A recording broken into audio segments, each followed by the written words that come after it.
গল্পের আসর বাই অগ্নিলা চ্যানেলে আপনারা শুনছিলেন হুমায়ুন আহমেদের লেখা তিথির নীল তোয়ালে। আজ এর দ্বিতীয় পর্ব।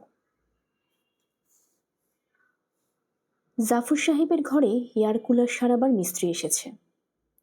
গোটা ভাদ্র মাস এয়ার কুলার বন্ধ ছিল। দেন দরবার করেও মিস্ত্রি পাওয়া যায়নি। এখন শীত পড়ে গেছে। বিকেলে অফিস থেকে বাড়ি ফেরার পথে রীতিমতো ঠান্ডা লাগে।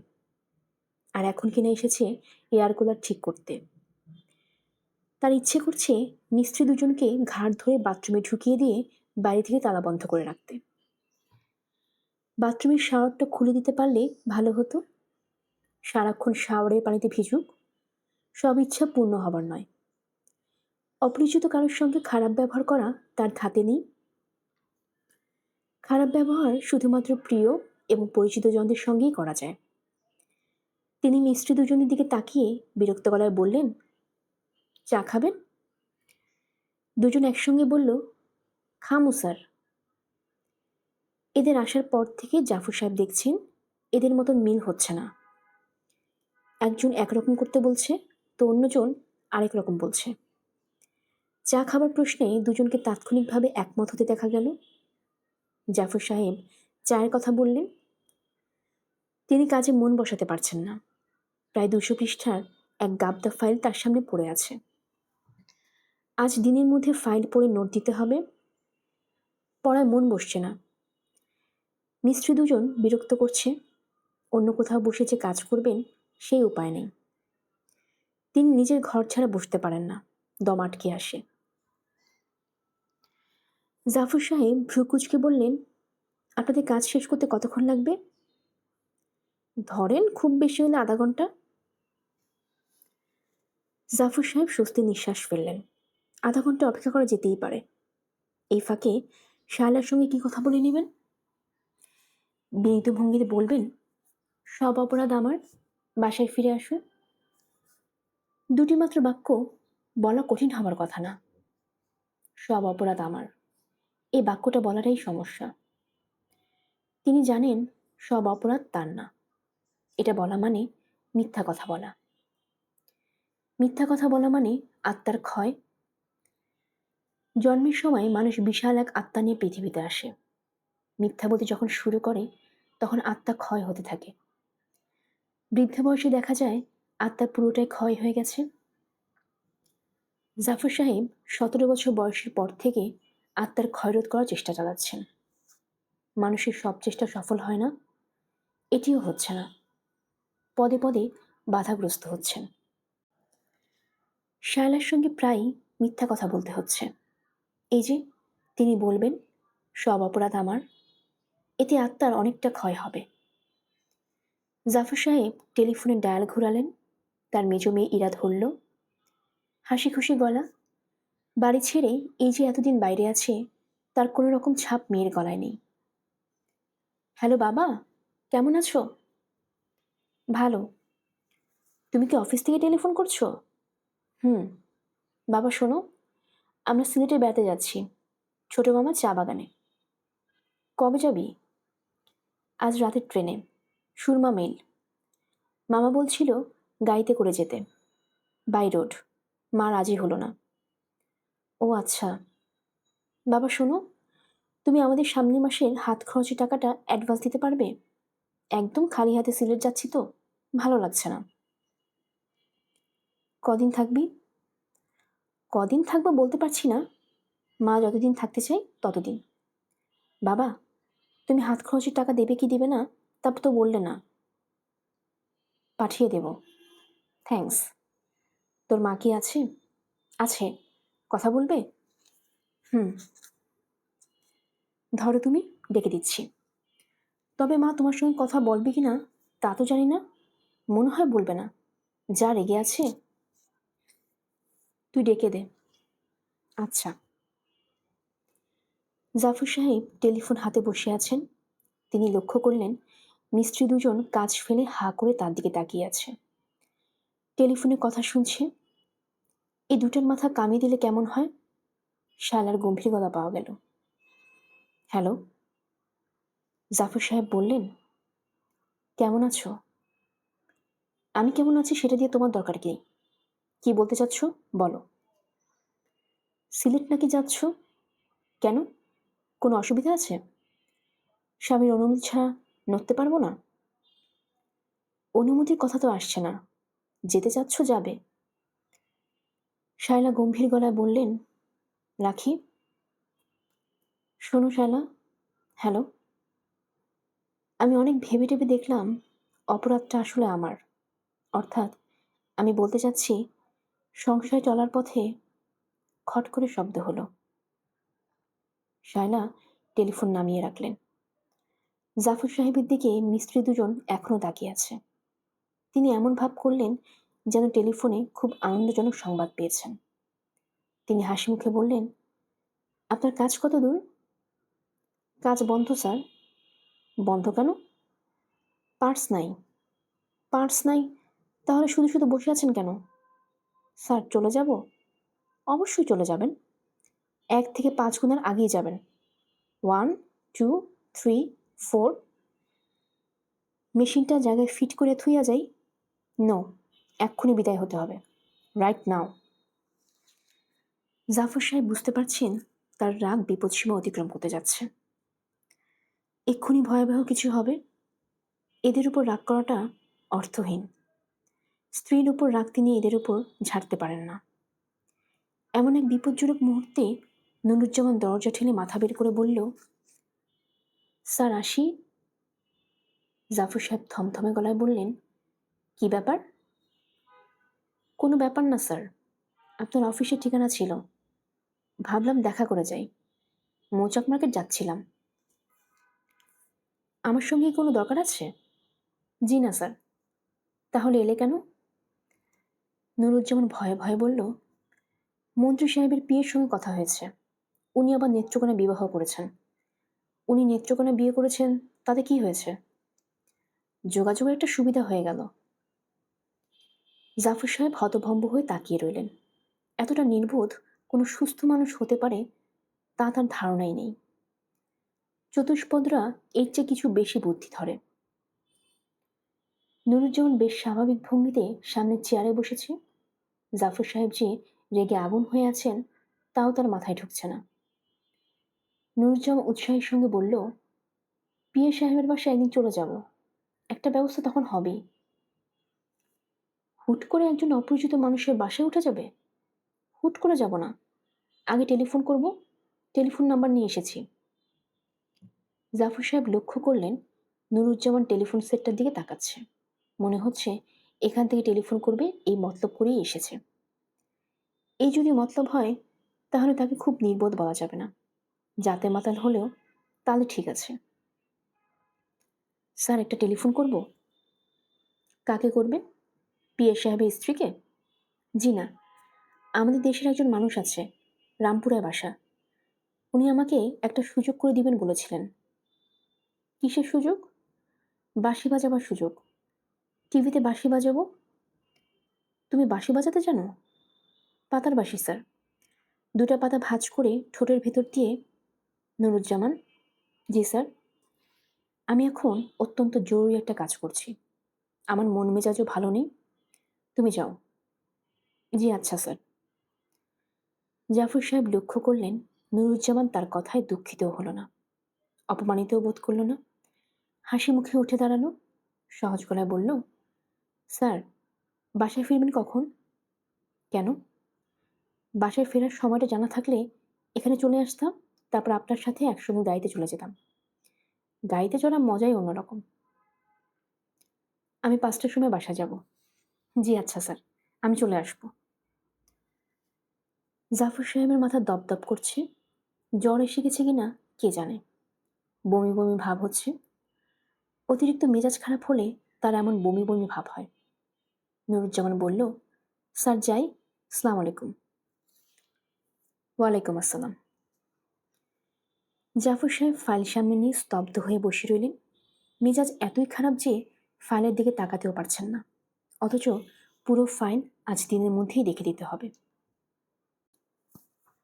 ঝাঝা রোদে নুরুজ্জামান হাঁটছে। এমনভাবে হাঁটছে যেন এই শহরটা তার খুবই পরিচিত। তার প্রচণ্ড খিদে পেয়েছে। দুপুরে এখনো কিছু খাওয়া হয়নি। এক হোটেলে খেতে বসেছিল, দাম শুনে বুক ধড়ফড় শুরু হলো। 1 পিস মাছ 20 টাকা, ভাত ফুল প্লেট 5 টাকা, পরের হাফ 2 টাকা, ডাল এক বাটি 5 টাকা, একবেলা খেতেই 32 টাকা। অসম্ভব ব্যাপার। কাজেই 1 কাপ চা খেয়ে সে বের হয়ে এসেছে। চার দামও নিল 2 টাকা। টাকাটা একেবারে পানিতে পড়ে গেছে। এতটুকু কাপে 1 কাপ চায়ের দাম 2 টাকা? পাগলের দেশ নাকি? টেলিফোন করতে গিয়েও 5 টাকা নষ্ট হলো। ফার্মেসি থেকে টেলিফোন করেছিল। এরা কল প্রতি 3 টাকা নেয়। 5 টাকার একটা নোট নিল। তারা নোটটা রেখে দিয়ে বলল, ভাঙতি নেই, আরেক সময় এসে আরেকটা টেলিফোন করে যাবেন। এখন যান, বিরক্ত করবেন না। নুরুজ্জামান একবার ভাবল, বলে দেখে টাকাটা দিন, আমি ভাঙতি করে দিই। শেষ পর্যন্ত বলল না। এই লোকের মুখ দেখে মনে হচ্ছে বললেও লাভ হবে না। নুরুজ্জামান এখন যাচ্ছে মৌচাকের দিকে। ভর দুপুর কারো বাসায় উপস্থিত হওয়া ঠিক না, কিন্তু খবর পাওয়া গেছে কামরুদ্দিন সাহেব বাসায় খেতে যান। তাকে ধরার এইটাই উৎকৃষ্ট সময়। নুরুজ্জামান 2টা আনারস কিনল। এই সময় আনারস পাবার কথা না, ঢাকা শহরে ব্যাপার ট্যাপার সবই অদ্ভুত। আনারস পাওয়া যাচ্ছে। বাচ্চা কাচ্চার বাসা, খালি হাতে যাওয়া ঠিক না। কামরুদ্দিন সাহেব বাসাতেই ছিলেন। দুপুরে খাওয়া শেষ করে পান মুখে দিয়েছেন। তার দুপুরে কিছুক্ষণ ঘুমানোর অভ্যাস। এই সময় দরজা খুলতে হলো। নুরুজ্জামান হাসি মুখে বলল, স্যার, চিনতে পেরেছেন? আমি নুরুজ্জামান। কামরুদ্দিন বললেন, কি ব্যাপার? বলেছিলেন ঢাকা এলে যেন দেখা করি। এখন তো একটু ব্যস্ত আছি। তাহলে স্যার পরে আসি? আচ্ছা আসুন, পরে আসুন। আমাকে চিনতে পেরেছেন তো স্যার? পাতার বাসি, বলেছিলেন একটা ব্যবস্থা করে দিবেন। হুম। বাচ্চা কাচ্চার জন্য 2টা আনারস এনেছিলাম। কামরুদ্দিন বিরক্ত মুখে আনারস হাতে নিলেন। নুরুজ্জামান বলল, কবে আসবো স্যার? আসুন, কাল আসুন। বাসায় না, অফিসে আসুন। বাসায় লোকজন আসা আমি পছন্দ করি না। 10টার দিকে অফিসে আসুন। টিভি ভবনে? হ্যাঁ। গেটে পাস থাকবে। নাম যেন কি বললেন? নুরুজ্জামান, মোহাম্মদ নুরুজ্জামান। পাতার বাসে কি সঙ্গে করে নিয়ে আসবো স্যার? আনুন। তাহলে আজ স্যার যাই, কাল দেখা হবে। আমি ঠিক 10টার সময় চলে আসবো স্যার। আচ্ছা। কামরুদ্দিন স্বস্তির নিঃশ্বাস ফেললেন। আগামীকাল তিনি টিভি ভবনে যাচ্ছেন না, অন্য কাজ আছে। এই লোক কিছুক্ষণ ঘোরাফেরা করে চলে যাবে। তার কপাল ভালো হলে আর আসবে না, কপাল মন্দ হলে আবারও আসবে। জীবন অস্থির করে দিবে। কামরুদ্দিন সাহেব দীর্ঘ নিঃশ্বাস ফেলে ভাবলেন, নির্বোধ লোকের সংখ্যা এত দ্রুত বাড়ছে, এর কারণ কি? নুরুজ্জামান আবার হাঁটতে শুরু করেছে। হাঁটতে তার ভালো লাগছে। ঢাকা শহরে হেঁটে বেড়ানো আলাদা মজা। কত কিছু আছে দেখার। এত ব্যস্ত রাস্তায় এক গেঞ্জি গায়ের লোককে দেখা গেল ঘোড়ার পিঠে চড়ে চলে গেল। দুবলা পাতলা ঘোড়া না, বেশ তরতাজা ঘোড়া। শহরের রাস্তায় ঘোড়াটাকে মানাচ্ছে না, আবার গেঞ্জি গায়ের লোকটাকেও ঘোড়ার পিঠে মানাচ্ছে না। তারপরেও পুরো ব্যাপারটা মানিয়ে গেছে। মনে হচ্ছে এই মুহূর্তে ঘোড়ার পিঠে এই মানুষটা দরকার ছিল। নুরুজ্জামান ঘড়ি দেখল, 2টা 30। তার ঘড়ি 5 মিনিট ফাস্ট আছে। আসল সময় 2টা 25। পিএ সাহেবের বাসায় কি চলে যাবে? ঠিকানা আছে, যাওয়া যায়। দুপুরবেলা উপস্থিত হলে উনি কি রাগ করবেন? করতে পারেন, করাটাই স্বাভাবিক। তবু চেষ্টা করতে দোষ কি? ওনার বাসা কলাবাগান। ওইদিকে বাস যায় কিনা খোঁজ করতে হবে। হেঁটে রওনা দেওয়াটা ঠিক হবে না। বাসের কোনো খোঁজ পাওয়া যাচ্ছে না। আজ নাকি বাস স্ট্রাইক। নুরুজ্জামান হাঁটা শুরু করল। কলিং বেল টিপতে একজন মহিলা দরজা খুলে দিলেন। নুরুজ্জামান বলল, সালাম আলাইকুম আপা। ওয়ালাইকুম আসসালাম। উনি তো বাসায় নেই। আপা, আমি আপনার কাছে এসেছি। আমার নাম নুরুজ্জামান।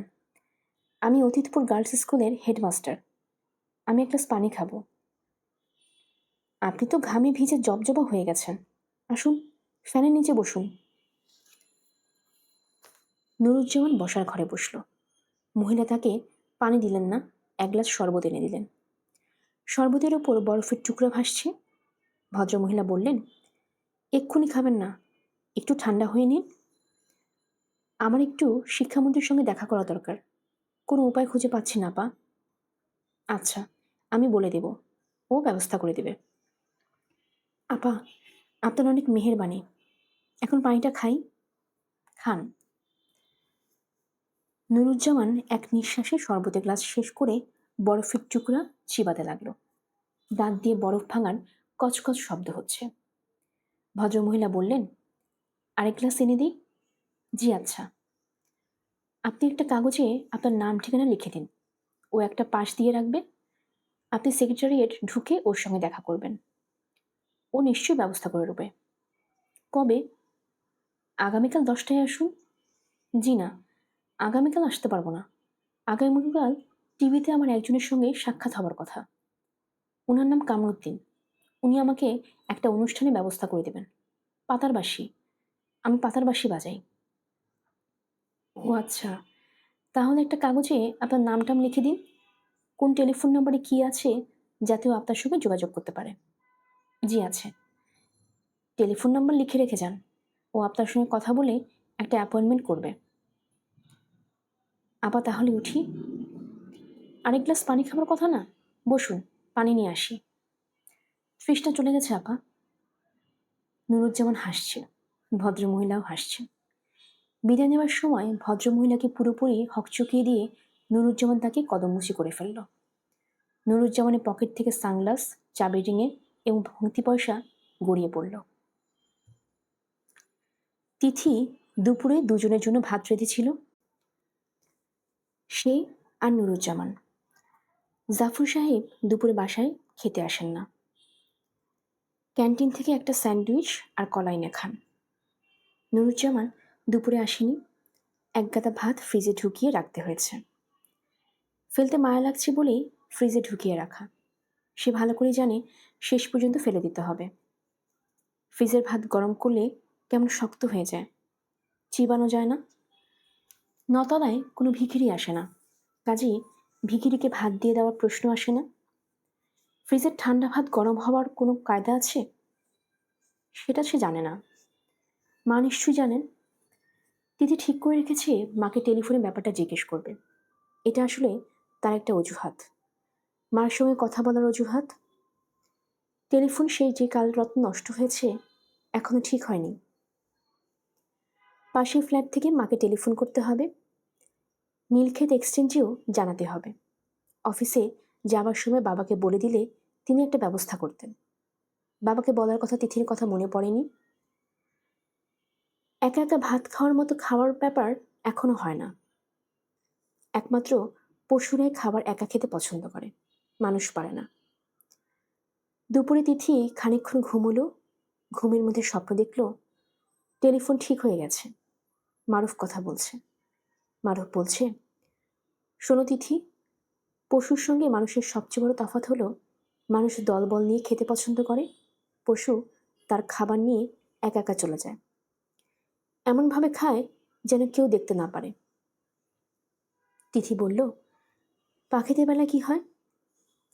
পাখিদের জন্য একই ব্যাপার, শুধু খাঁচায় বন্দি পাখিদের একসঙ্গে খেতে হয়, কারণ তাদের উপায় নেই।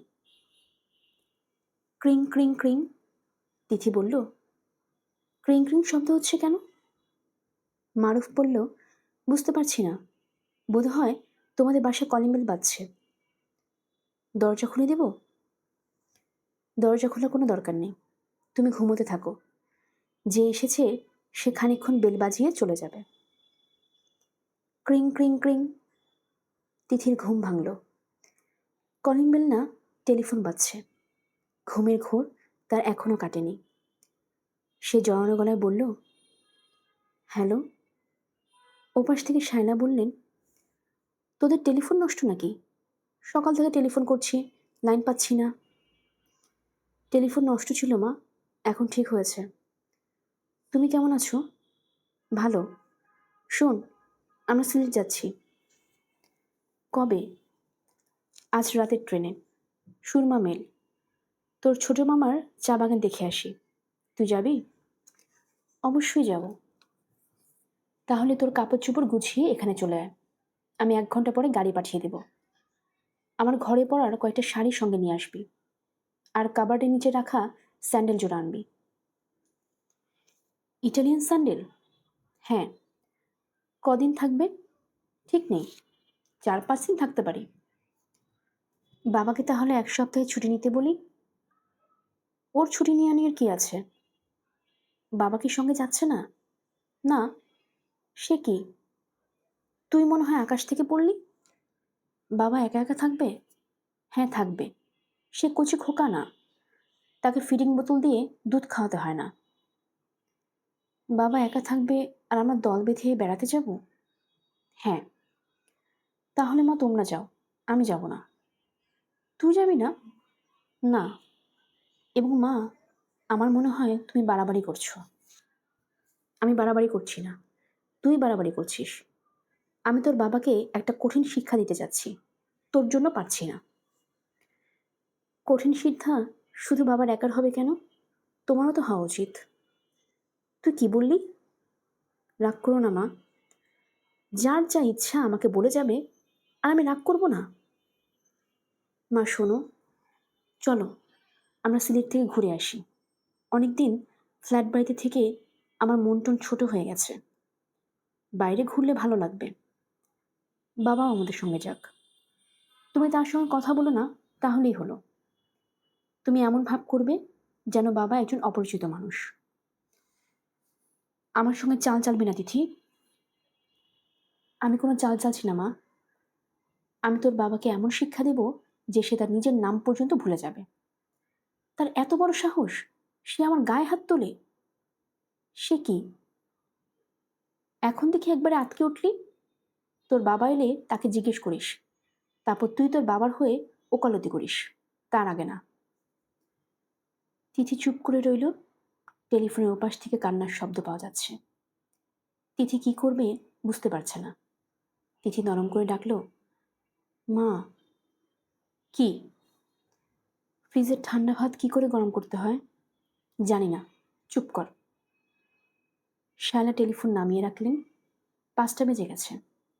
জাফর সাহেবের আসার সময় হয়ে গেল। বিকেলে নাস্তা দেওয়ার মতো কিচ্ছু নেই।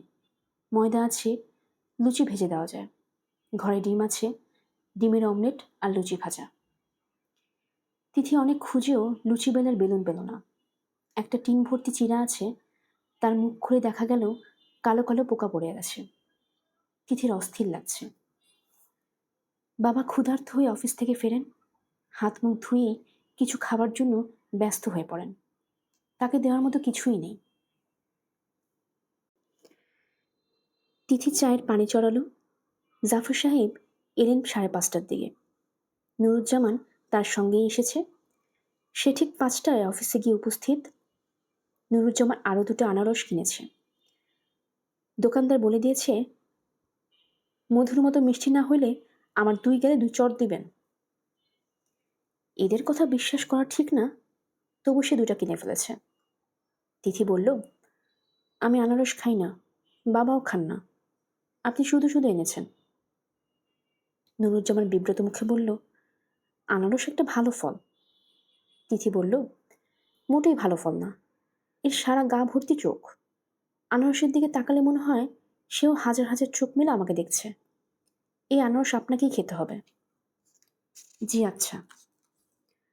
আনারস কি করে কাটতে হয় তাও জানি না, আপনাকেই কাটতে হবে। একটা বটি দিন। রান্নাঘরে চলে যান, খুঁজে বের করুন। এইবারে কোথায় কি আছে আমি জানি না। নুরুজ্জামান বটির খোঁজে রান্নাঘরে চলে গেল।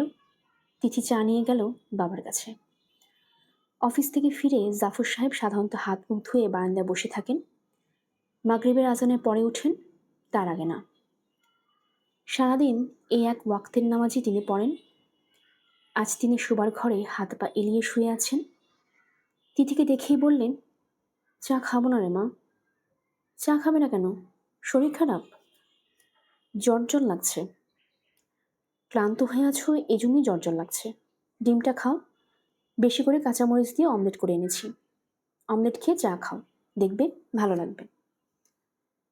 জাফর সাহেব উঠে বসলেন, ডিম নিলেন না, চায়ের কাপটা নিলেন। তিথি, জি বাবা? তোর মা বোধ হয় আজ রাতে সিলেট যাচ্ছে বেড়াতে, তুইও যা, ঘুরে আয়। আমার এখানে অসুবিধা হবে না, হোটেল থেকে খাবার আনিয়ে খেয়ে নেব। আমার এখানে জরুরি কাজ আছে, আমি যেতে পারবো না। আমি যাই কি না যাই সেটা বড় কথা না, বড় কথা হলো তোমাদের ঝগড়াটা মিটমাট হওয়া দরকার। আমার অসহ্য লাগছে। জাফর সাহেব কিছু বললেন না। তিথি চেয়ার টেনে বাবার সামনে বসল। মনে হচ্ছে সে ঝগড়া করবে। বাবা, হুম? তুমি ভয়ঙ্কর একটা অন্যায় করেছ, তুমি মার গায়ে হাত তুলেছ। আমি তো কল্পনা করতে পারিনি যে তুমি এমন একটা কাজ করতে পারো। তুমি মাকে চট দাওনি? হুম। কি করে এরকম একটা কাজ করলে? জাফর সাহেব বিড়বিড় করে বললেন, রেগে গিয়েছিলাম। রেগে গেলে মানুষের মাথা ঠিক থাকে না, মানুষ পশুর মতো আচরণ করে। এত রেগেই বা কেন গেলে? সে আমাকে গালাগালি করতে করতে তোর দাদাকে গালি দেওয়া শুরু করলো। বলল, তুমি যেমন গাধা, তোমার বাবাও গাধা। চট করে মাথায় রক্ত উঠে গেল। দাদাকে গাধা বলতেই তো উনি আর গাধা হয়ে যাননি। তা যায়নি, তবু বাবাকে গালাগালিটা সহ্য হলো না। আমাকে যদি কেউ গাধা বলে, তোর কি ভালো লাগবে? না, ভালো লাগবে না। কিন্তু আমি তার জন্য মারামারি শুরু করব না। এক একজন মানুষ এক এক রকমের মা, কারোর রাগ বেশি, কারোর কম। চা খাওয়া হয়েছে? হুম। এখন ডিমটা খাও। ডিম খাবো না। খাও বলছি। আমি কষ্ট করে ভাজলাম, আর তুমি খাবে না? এই দেখো, ডিম ভাজতে গিয়ে আমার হাত পুড়ে গেছে, গরম তেল ছিটকে এসে পড়ল। জাফর সাহেব ডিমের প্লেট হাতে নিলেন। নুরুজ্জামান তার ঘরে গামলা ভর্তি আনারস নিয়ে বসে আছে। দোকানদার মিথ্যে বলেনি, মধুর মতোই মিষ্টি। দুপুরে খাওয়া না হয় তার খিদে লেগেছে প্রচণ্ড। সে দ্রুত গতিতে আনারস খেয়ে চলেছে। নুরুজ্জামানের মনে হলো, এমন মিষ্টি আনারস সে এই জীবনে খায়নি, মনে হয় বাকি জীবনেও খাবে না। দরজায় টোকা পড়ছে। নুরুজ্জামান বলল, কে? তিথি বলল, আমি। আসবো? জি আসুন। তিথি ঘরে ঢুকতে ঢুকতে বলল, গামলা ভর্তি আনারস নিয়ে বসেছেন বলে মনে হচ্ছে। নুরুজ্জামান লজ্জিত মুখে বলল, আনারসটা খুব মিষ্টি। একসঙ্গে এতটা খেতে পারবেন? পারবো, দুপুরে খাইনি তো, খুব খিদে লেগেছে। দুপুরে খাননি কেন? ঘোরাঘুরি করতে করতে সময় পার হয়ে গেল। ভাত রান্না করা আছে, গরম করে দেব? জি না। আপনাকে একটা কাজ করে দিতে হবে। অবশ্যই দেব। একটা ঠিকানা দিয়ে দিচ্ছি, সেখানে আমার মা আছেন। মাকে কিছু জিনিস পৌঁছে দিতে হবে। পারবেন না? এক্ষুনি দিয়ে আসছি। এক্ষুনি দিতে হবে না, আপনি আপনার আনারস শেষ করুন। জি আচ্ছা। চা খাবেন? চা করে দেব? জি না, ফল খাবার পর পানি জাতীয় কিছু খেতে নেই। খনার বচন আছে, ফল খেয়ে পানি খায়, যম বলে আয় আয়। যম আয় আয় বললে পানি না খাওয়াই ভালো। তিথি ভাত বসিয়েছে, চেয়ার এনে বসে আছে চুলার পাশে। ভাত রান্নার জন্য ঘরে একটা রাইস কুকার আছে। তিথি সেই কুকারে ব্যবহার জানে না, জানলে এত সমস্যা হতো না। তার কাছে মনে হচ্ছে এই পৃথিবীতে সবচেয়ে জটিল কাজ হচ্ছে ভাত রান্না। ভাত কখন নরম হবে, কখন শক্ত হবে, কিছুই বলা যায় না। এবার মা এলে তার কাছ থেকে খুব ভালো করে কয়েকটা জিনিস শিখে নিতে হবে। ভাত রান্না এবং তরকারির রং সুন্দর করা কৌশল। তরকারি যা রান্না হচ্ছে খেতে খারাপ হচ্ছে না, কিন্তু দেখাচ্ছে কুৎসিত। মাটি মাটি ধরনের হলুদ রং, টাইফয়েড রোগীর পথ্য। জাফর সাহেব রান্নাঘরে উকি দিলেন। মেয়েকে রান্নাঘরের চেয়ারে চুপচাপ বসে থাকতে দেখে খুব অবাক হলেন। বিস্মিত হয়ে বললেন, হয়েছে কি তোর? এরকম চুপচাপ বসে আছিস কেন? ভাত রাঁধছি। ভাত রাঁধলে চুলার পাশে এরকম গালে হাত দিয়ে বসে থাকতে হয়? অন্যের হয় না, আমার হয়। ভাত রান্নার সময় যে কটা সূরা আমার জানা আছে সব কটা আমি পড়ে ফেলি। সূরা পড়ে ভাত রাঁধতে হবে না। চুলা বন্ধ কর। রাতে আমরা খাবো না? চল যাই। কোনো একটা চাইনিজ হোটেল থেকে খেয়ে আসি। আর নুরুজ্জামান সাহেব, উনি? ওর জন্য খাবার নিয়ে আসবো। রোজ রোজ তো আর চাইনিজ খাওয়া যাবে না। একটা কিছু ব্যবস্থা হবে। তুই উঠে আয়, কাপড় পর। তিথি উঠে এলো। জাফর সাহেব বললেন, ভালো করে সাজগোজ করো তো। তিথি বিস্মিত হয়ে বলল, কেন? এমনি। সাজলে তোকে কেমন দেখায় দেখি। দোকান যদি খোলা থাকে তোকে সুন্দর দেখে একটা শাড়ি কিনে দেব। তিথি বলল, দরকার নেই। তুমি কিনে দেবে, মার রং পছন্দ হবে না। সে আবার দোকানে বদলাতে নিয়ে যাবে। এটা শুনে তুমি আবার রাগ করবে। আমার শাড়ি কোনো দরকার নেই। বাইরে খেতে যাচ্ছি, চল খেয়ে আসি। তিথি সাজগোজ করবে না বললেও ভালোই সাজলো। ঢাকা শহরে রাতে গয়না পরে বের হওয়া একেবারে নিষিদ্ধ। তবু সে গলায় একটা হার পরল, কপালে খুব যত্ন করে টিপ আঁকলো। গত জন্মদিনে কেনা নীল জামদানির শাড়িটা পরল। শাড়িটা তার পছন্দ না, এই প্রথম পরেছে। বড় বড় সাদা ফুল চোখে লাগে, কিন্তু পরবার পর সে নিজেই মুগ্ধ হয়ে আয়না নিজের দিকে তাকিয়ে রইল। এত সুন্দর লাগছে তাকে, আশ্চর্য তো। জাফর সাহেব বললেন, তোর ফোন এসেছে, ফোনটা ধর। মাই গড, তুই সাজবি না বললেও দেখি মারাত্মক সাজ দিয়েছিস। সুন্দর লাগছে বাবা? খুব সুন্দর লাগছে। ক্যামেরার ফিল্ম আছে কিনা দেখ তো। ফিল্ম থাকলে তোর একটা ছবি তুলে রাখবো। ছবি তুলতে হবে না বাবা, তুমি জানলা বন্ধ করো, আমরা এখন বেরোবো।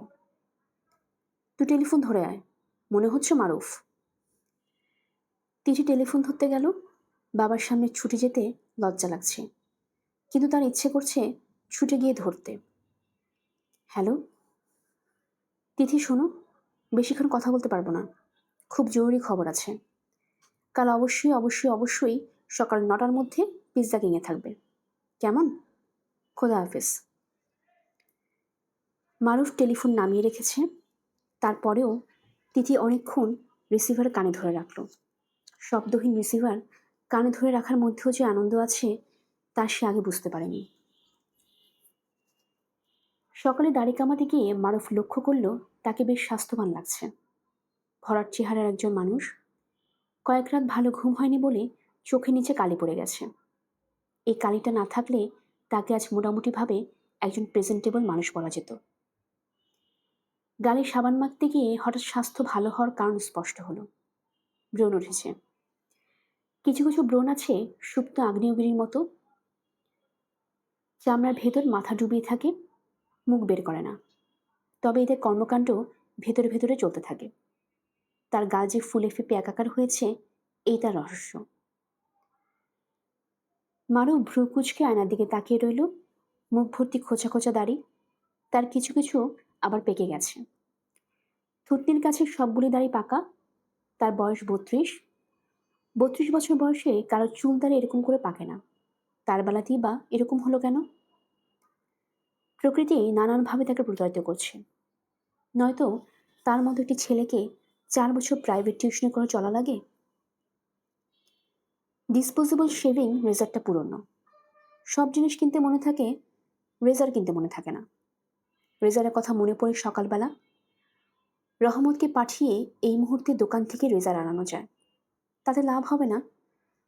গালে ব্লেড ছোঁয়ানো যাবে না, সুপ্ত অগ্নিগিরি জেগে উঠবে। তিথির কাছে তাকে যেতে হবে এই অবস্থাতেই।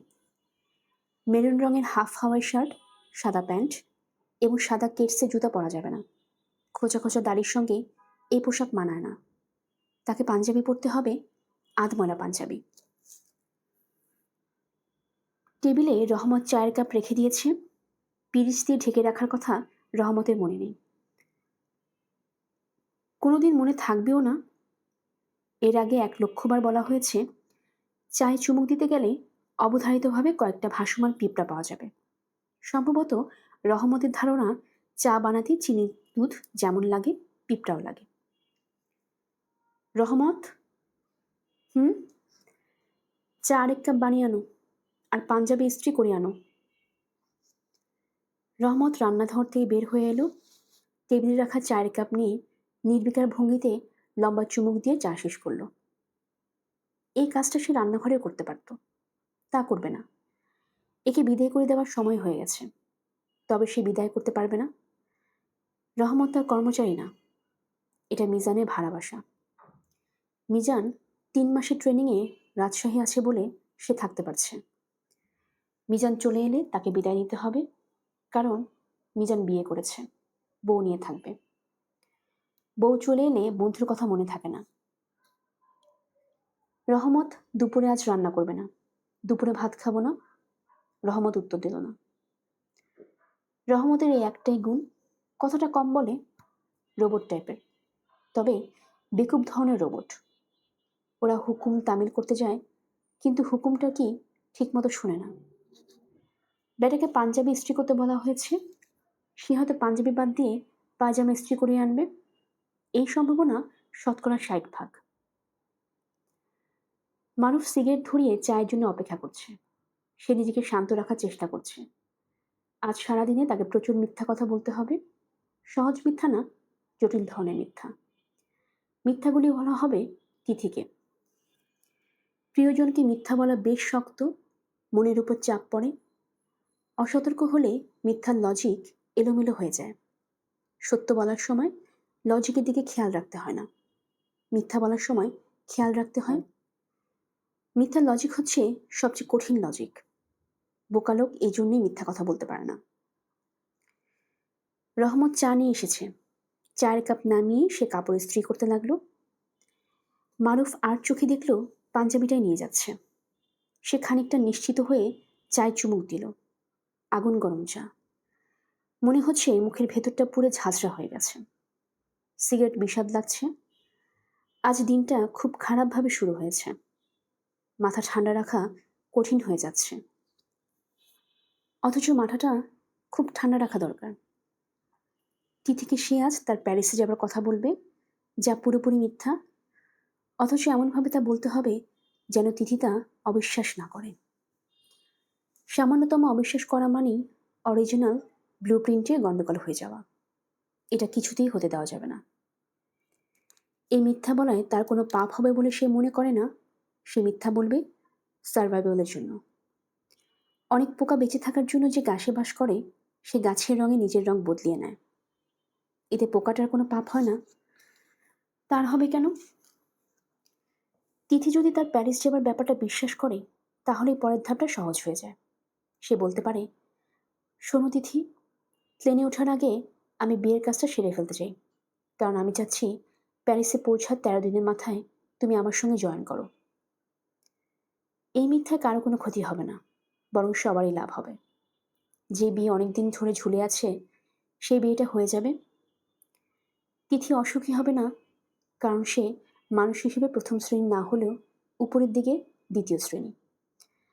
চারপাশে তৃতীয় শ্রেণীর মানুষের ভিড়ে উপরের দিকে দ্বিতীয় শ্রেণী। খারাপ কি? কৌশল ছাড়া বিয়ে সম্ভবও হবে না। যার পেশা প্রাইভেট টিউশনি, তাকে কে মেয়ে দিবে? তিথি ঠিক তার জায়গায় বসে আছে, পিৎজা কিংয়ের এক কোনায়, হাতে পানির গ্লাস, মন দিয়ে খবরে কাগজ পড়ছে। মারুফের ধারণা, মেয়েরা ঘরে কখনো খবরের কাগজ পড়ে না। তারা কাগজ পড়ে ঘরের বাইরে, অদ্ভুত অদ্ভুত সব জায়গায়, এবং পড়ার সময় জগৎ সংসার ভুলে যায়। তিথি একবারও তাকাচ্ছে না। পেছন থেকে টুক করে মাথায় টোকা দিলে হয়। তিথি অবশ্য মাথায় টোকা দিলে রেগে যায়। এই সকালবেলাতে রাগিয়ে দিলে মুশকিল হবে। মেয়েরা চট করে রাগ ধুয়ে ফেলতে পারে না, তারা অনেকক্ষণ রাগ পোষে। পাখি পোষার মতো রাগ পুষেও তারা আনন্দ পায়। মারুফ সামনের চেয়ারটায় বসল। তিথি খবরের কাগজ থেকে চোখ না তুলেই বলল, দাঁড়িয়ে রাখছো নাকি? মেয়েদের বোধ হয় দৃশ্যমান চোখ ছাড়াও কয়েক জোড়া অদৃশ্য চোখ আছে। না তাকিয়ে কি করে দেখল?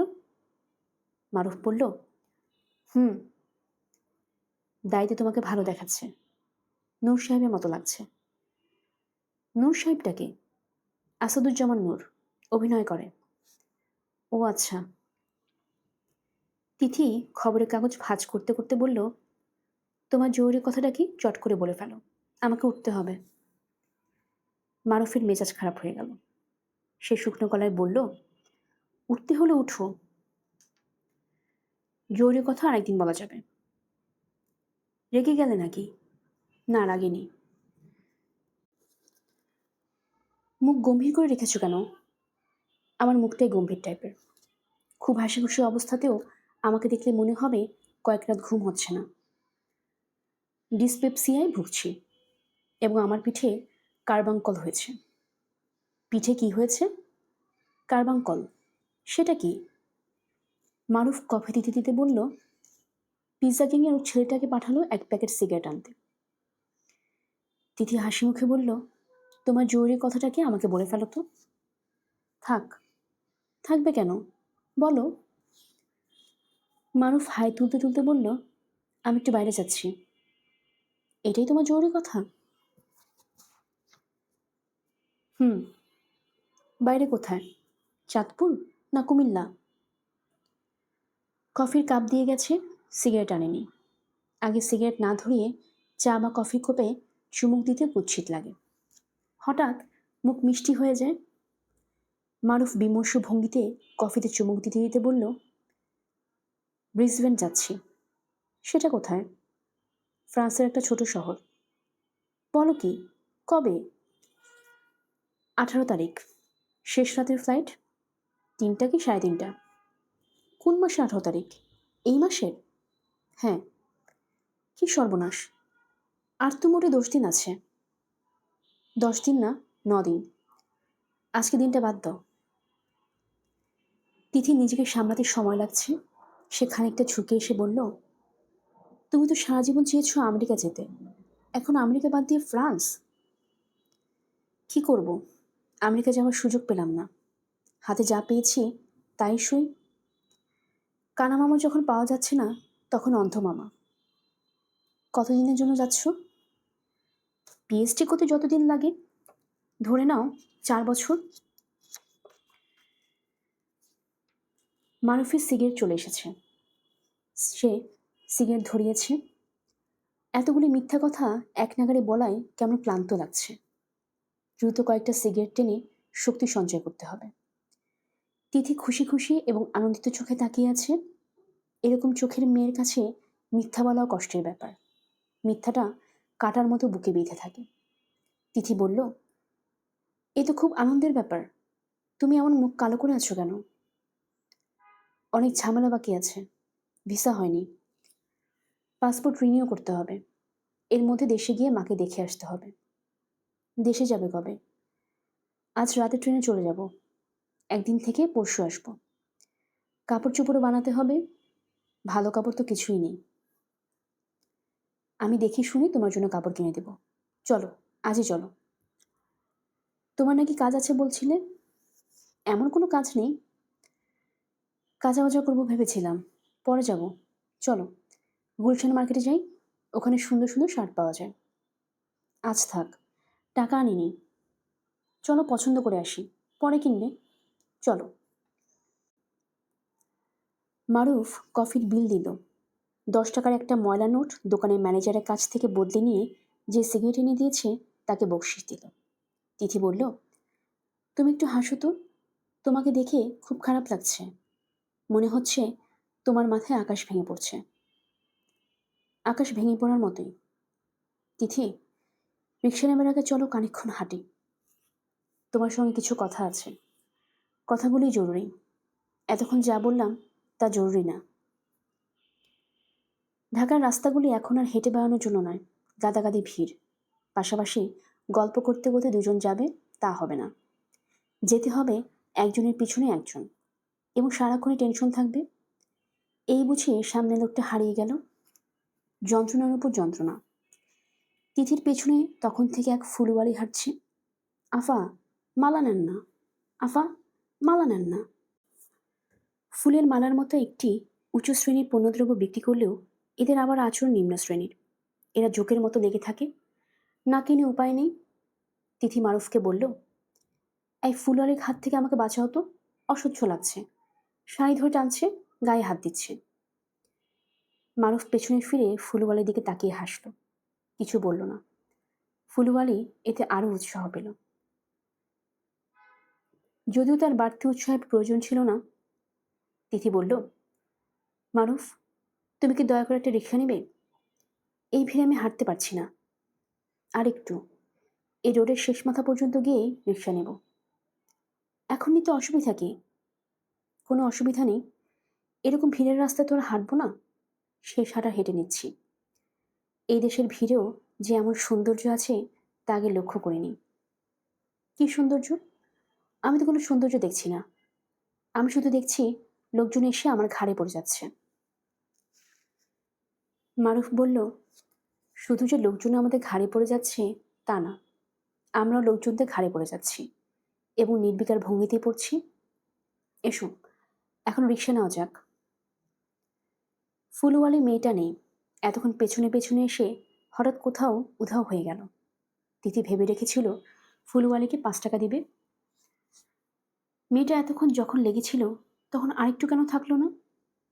মারুফ বলল, তুমি এখানে দাঁড়াও, আমি ওপাশ থেকে রিক্সা ঠিক করে নিয়ে আসি। আমিও চাই তোমার সঙ্গে। না না, তুমি গেলে হবে না, মেয়ে ছেলের সঙ্গে দেখলেই বেশি ভাড়া চাইবে। অল্প কয়েকটা টাকা বাঁচাবার জন্য এত কষ্ট করা দরকার কি? অল্প কয়েকটা টাকাই বা শুধু শুধু দেবো কেন? মারুফ রাস্তা পার হলো, সে সাবধানে চোখে রিক্সা খুঁজছে।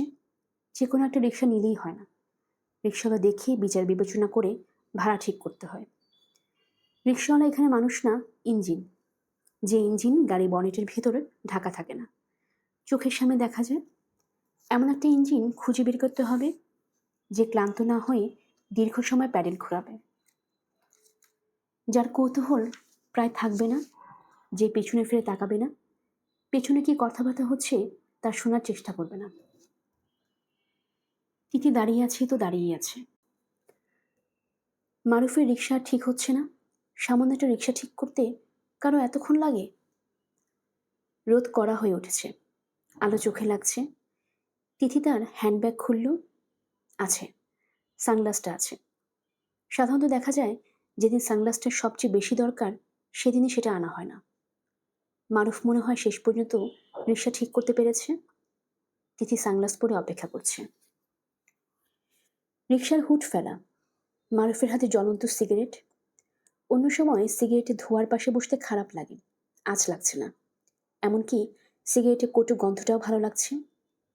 মারুফ বলল, তিথি শোনো, খুব মন দিয়ে শোনো, আমার জরুরি কথাগুলি আমি এখন বলবো। রিক্সায় বসে বলার দরকার কি? কোথাও গিয়ে বসি, তারপর বলো। না, রিক্সাতেই শোনো, জরুরি কথা চলন্ত অবস্থাতে শোনাই ভালো। বলো। দাঁড়াও, সিগারেটটা শেষ করে নিই, তারপর বলি। তিথি লক্ষ্য করল মারুফ কেমন যেন চিন্তিত লাগছে। জরুরি কথা সে কি বলবে তা তিথি আজ করতে পারছে। এই কথার জন্য তাকে চিন্তিত হতে হবে কেন? তিথি শোনো। শুনছি।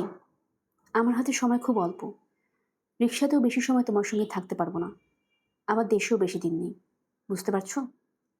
পারছি। যে স্কলারশিপ নিয়ে যাচ্ছি সেটাও গরিবী ধরনের স্কলারশিপ। টাকা জমিয়ে যে একবার দেশে আসবো সে উপায়ও নেই। কাজেই দেশ ছেড়ে বাইরে থাকবো প্রায় 4 বছরের জন্য। এই সময়টা আমার জন্য অল্প সময় না, অনেকখানি সময়। তা তো বটেই।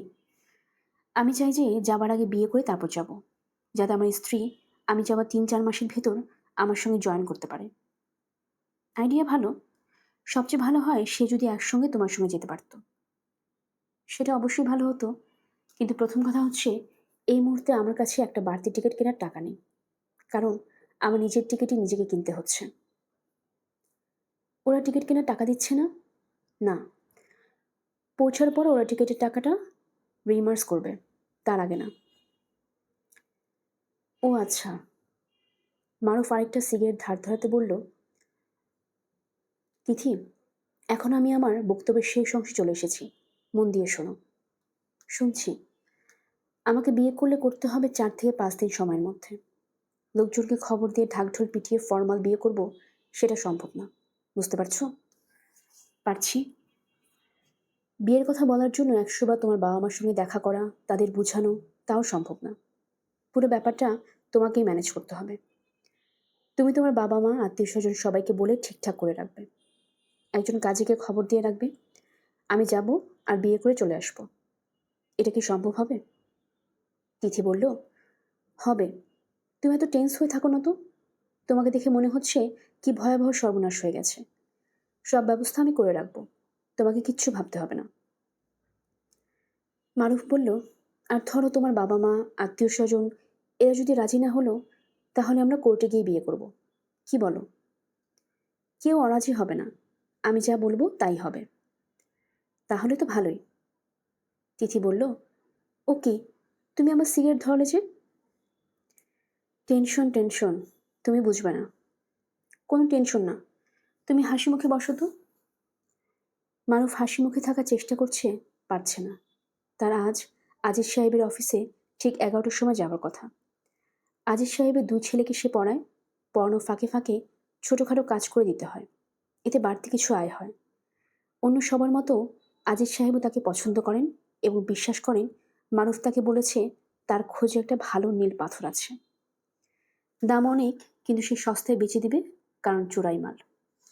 10,000 টাকায় হলেই ছেড়ে দিবে। আসল বাজারে এর দাম 30 থেকে 40 হাজার।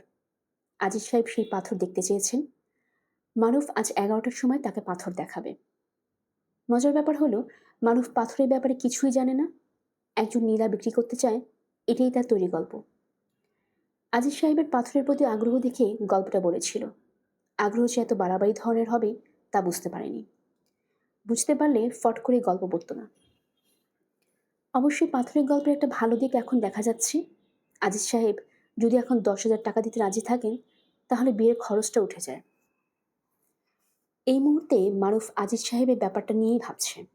কী ধরনের কথাবার্তা হতে পারে তার একটা রিহার্সেল সে মনে মনে করছে। আরে মারুফ সাহেব, আপনার 11টার সময় আসার কথা, এখন প্রায় 12টা বাজে। জিনিস এনেছেন? না। না কেন? ব্যাটা এখন হাতছাড়া করতে চাচ্ছে না। টাল বাহানা করছে বলে বেচবে না। মনে হয় অন্য কোনো পার্টি পেয়েছে। আপনি জিজ্ঞেস করেননি দিতে চাচ্ছেন না কেন? জিজ্ঞেস করেছিলাম, কিছু বলে না।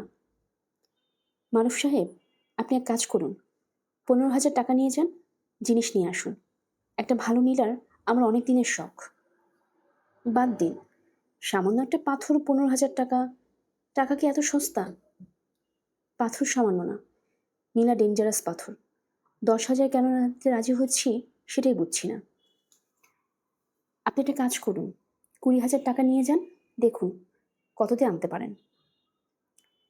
তিথি বলল, আচ্ছা, তখন থেকে তুমি এমন চুপ করে আছো কেন? কি ভাবছো?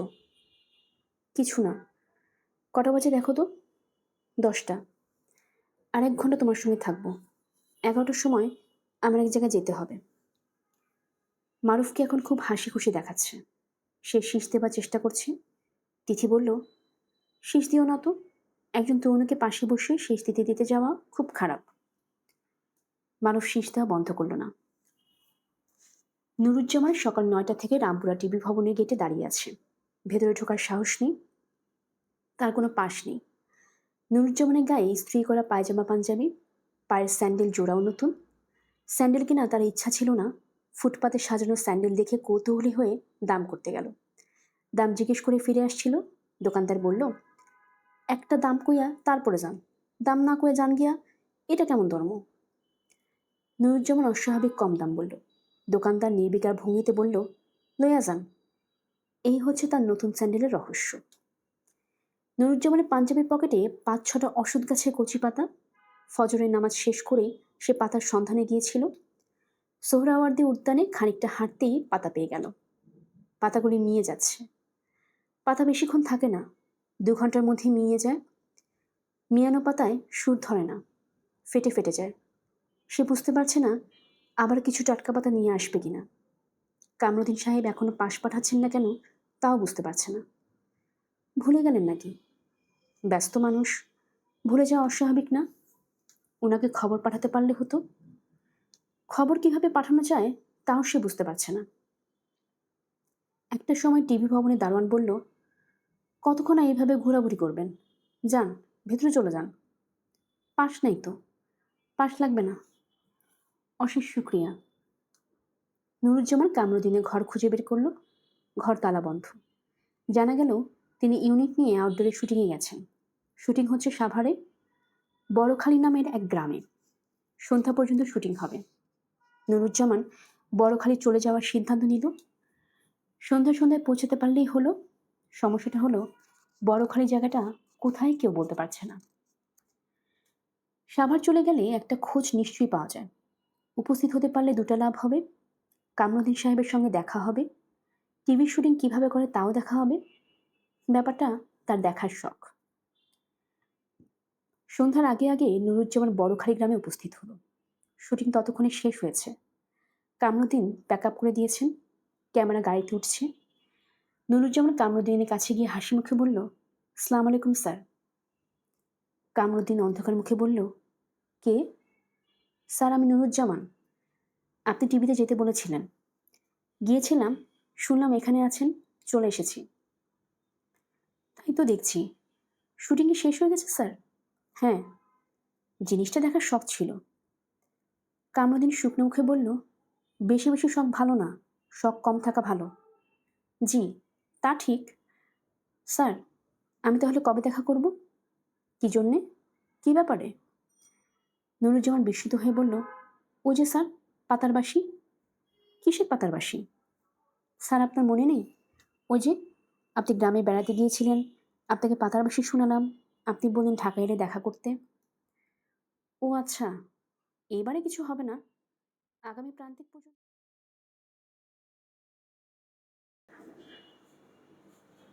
গল্পের আসর বাই অগ্নিলা চ্যানেলে আপনারা শুনছিলেন হুমায়ুন আহমেদের লেখা তিথির নীল তোয়ালে। আজ ছিল এর দ্বিতীয় পর্ব। আমাদের গল্পটা আপনাদের কাছে কেমন লাগে অবশ্যই কমেন্ট করে জানাবেন। ভালো লাগলে লাইক দিবেন একটি, নতুনদের সাথে শেয়ার করবেন, অবশ্যই সাবস্ক্রাইব করে পাশে থাকবেন। ধন্যবাদ, ভালো থাকবেন।